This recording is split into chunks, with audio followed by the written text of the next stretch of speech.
Une question courante qui m'est très souvent posée par les intéressés au service SCCA est: Constantin, après combien de temps est-ce que les SCCA trouvent un emploi? C'est une question qui m'a été posée à plusieurs reprises et je me suis dit, il vaudrait mieux pour moi que je la réponde dans le cadre d'une vidéo comme celle-ci, pour tout le monde qui se poserait également cette question. La réponse, c'est dans le profil de chaque SCCA. S'il est vrai que je facilite ou que je joue le rôle de catalyseur, de facilitateur, d'accélérateur, le profil de chaque SCCA est l'élément, comment je vais dire, c'est l'élément le plus important dans l'équation à résoudre pour déterminer après combien de temps des personnes vont trouver un emploi.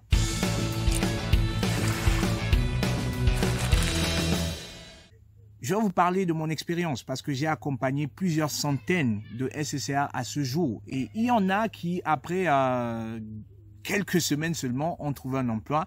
Il y en a qui, après plusieurs semaines, après des mois, n'ont pas trouvé de travail.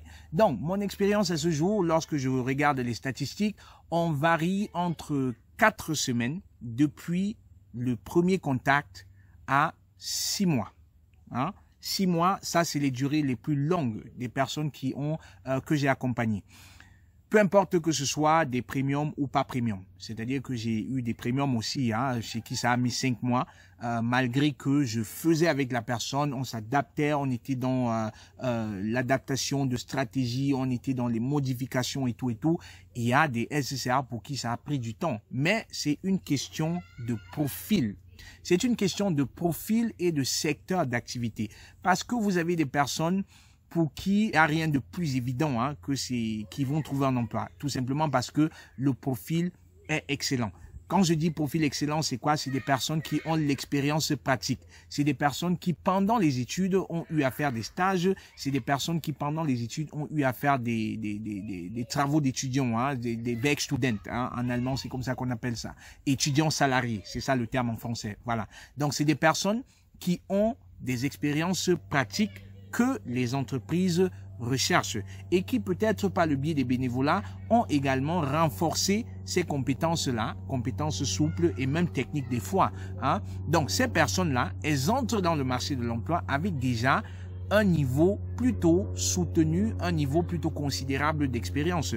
Comparé à ces personnes-là qui n'ont pas fait de stage, qui n'ont pas été salariés étudiants, c'est un peu plus difficile. C'est un peu plus difficile. Mais ça ne veut pas dire que c'est impossible. Difficile ne veut pas dire que c'est impossible. Ça prend peut-être un peu plus de temps, mais là encore, il y a des possibilités. Mon conseil à ces personnes-là qui n'ont peut-être pas fait de stage ou qui n'ont pas fait de pratique, trouvez des moyens, que ce soit avec les laboratoires que vous avez fait, parce que dans les laboratoires, il y a la pratique. Trouvez des moyens avec des projets d'étudiants, parce que dans les projets d'études, parce que vous faites des projets d'études, dans ces projets-là, il y a également de l'expérience que vous pouvez vendre aux entreprises. Donc, ne vous limitez pas, ou si vous voulez, ne pensez pas que l'expérience signifie forcément que vous devez avoir travaillé dans une entreprise. Non, c'est pas seulement dans l'entreprise. Il est question des compétences et non pas de là où vous avez fait ces compétences. Si vous avez des compétences en analyse de données, parce que l'analyse de données, vous avez eu à travailler sur un projet d'étude, est-ce que cela vous enlève la compétence? Non, la compétence, vous l'avez. La compétence, vous l'avez forcément. À vous donc maintenant de trouver comment est-ce que vous allez représenter cela, mettre cela en lumière dans votre CV. Et c'est là que SCCA entre peut-être en jeu parce que je joue le rôle de facilitateur pour mettre en lumière justement des compétences, sachant que, ou si vous voulez, étant conscient que les entreprises ont besoin de cela, je saurai comment vous mettre en lumière dans votre CV ou dans votre lettre de motivation. C'est là que SCCA justement joue le rôle de facilitateur. Donc, comprenez que ce qui compte, c'est la compétence. Peu importe où vous avez acquis ou développé cette compétence.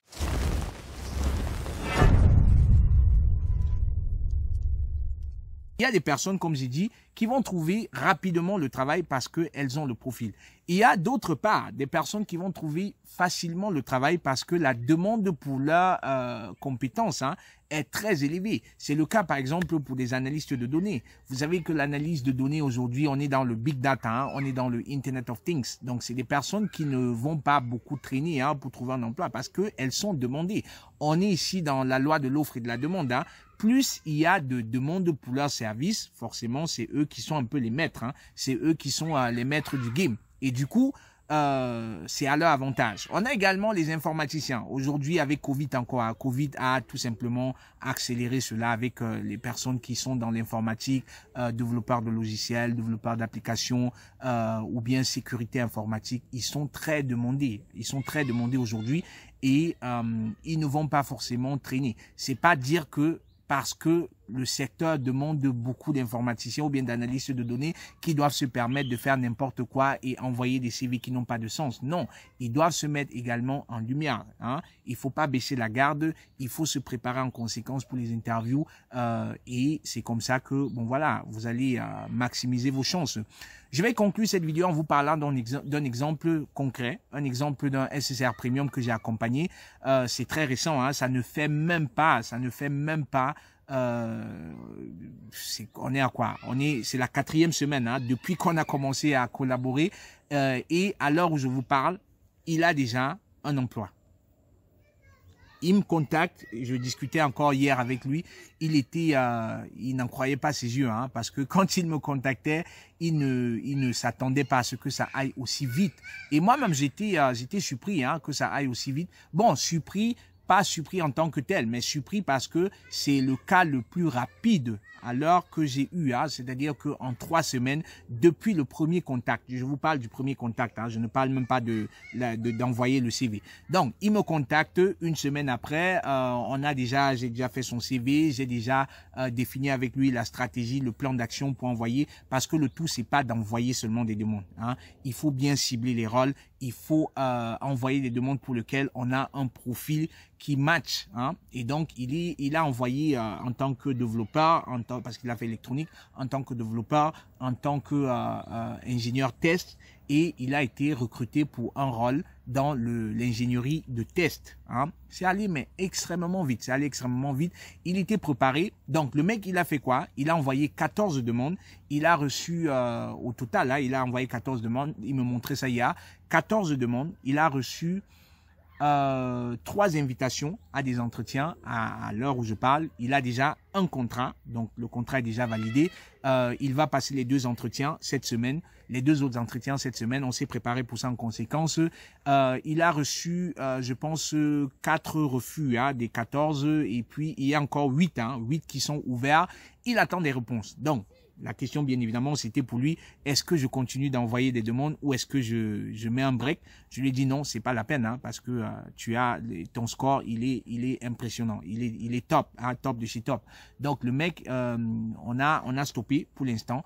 Il va faire les 2 entretiens et idéalement de ces 3 entretiens, s'il pouvait avoir les 3, c'est bien. S'il avait 2, l'idéal c'est qu'il ait une base de, on va dire 3 contrats desquels il peut choisir. Donc je trouve ça excellent. Pour répondre à la question de départ, après combien de temps est-ce que les SSR trouvent un emploi? Ça dépend du profil. Si vous avez un bon profil, bien évidemment, ça va aller vite.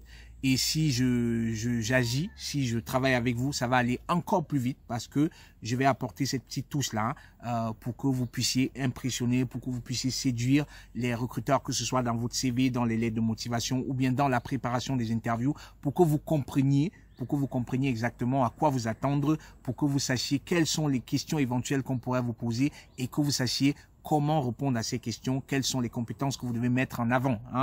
À ce niveau, j'interviens pour accélérer, pour vous mettre en confiance. Mais si vous avez un bon profil, bien évidemment, ça va aller beaucoup plus vite.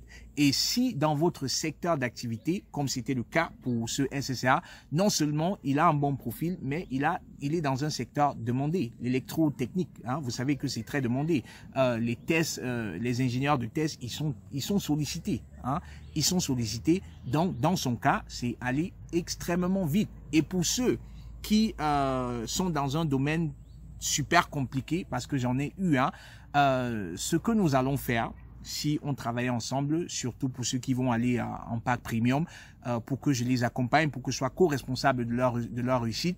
Pour ceux qui ont un profil délicat, peut-être parce qu'ils n'ont pas étudié en Allemagne, ils viennent du Cameroun, j'ai eu des cas comme ça, hein. Ceux qui viennent de la France ne parlent pas encore très bien allemand et me contactent parce que justement je peux leur apporter un plus, hein, c'est-à-dire en plus de la préparation, de la candidature et tout, donner des astuces sur la gestion, on va dire comme ça, de la recherche d'emploi dans son ensemble. Donc, à ces personnes-là, j'ai envie de dire, voilà, c'est sûr, hein, ça peut ne pas aller très vite, mais on va rester agile, on va rester adaptable. C'est-à-dire qu'en fonction des retours du terrain, nous allons toutefois nous adapter avec des nouvelles stratégies. Jusqu'à ce jour, ça a toujours marché, hein, peu importe que les personnes venaient de France, venaient du Cameroun ou bien ne parlaient pas couramment allemand et tout. J'ai beaucoup d'exemples comme ça qui auront l'occasion de passer sur la chaîne pour vous inspirer davantage. Que ce soit aussi l'exemple j'ai eu des exemples des femmes qui étaient enceintes, qui ont pris des congés maternité sans avoir eu à travailler. C'est-à-dire qu'elles ont terminé les études, il y avait des grossesses, elles ont fait 2-3 ans de maternité et puis elles sont revenues sur le marché de l'emploi et m'ont contacté, je les ai accompagnées et celle-là, ça a pris quoi? Quelque chose comme 3 mois, hein, 3 mois et demi et elles ont trouvé. Donc, elles m'ont contacté, bien évidemment, parce qu'elles n'étaient pas en confiance, elles n'avaient plus de repères et avec elles, c'est allé bien plus vite qu'elles ne pouvaient s'imaginer. Ok les amis, si vous avez des questions de ce genre, n'hésitez pas, posez-les-moi dans les commentaires et je me ferai le plaisir de vous apporter des éléments de réponse. Hein. Si vous avez besoin d'être accompagné par un super séducteur de recruteurs, que ce soit pour les services premium, les accompagnements complets, ou alors pour les services à la tâche, à savoir CV, lettre de motivation, cliquez tout simplement les liens qui vont être dans la description de cette vidéo. Hein, et je me ferai le plaisir d'appuyer sur l'accélérateur pour que vous arriviez rapidement à votre destination. Sur ce, je vous souhaite une très belle suite de journée. Portez-vous bien. C'était Constantin pour vous hisser au sommet de votre carrière professionnelle. Ciao.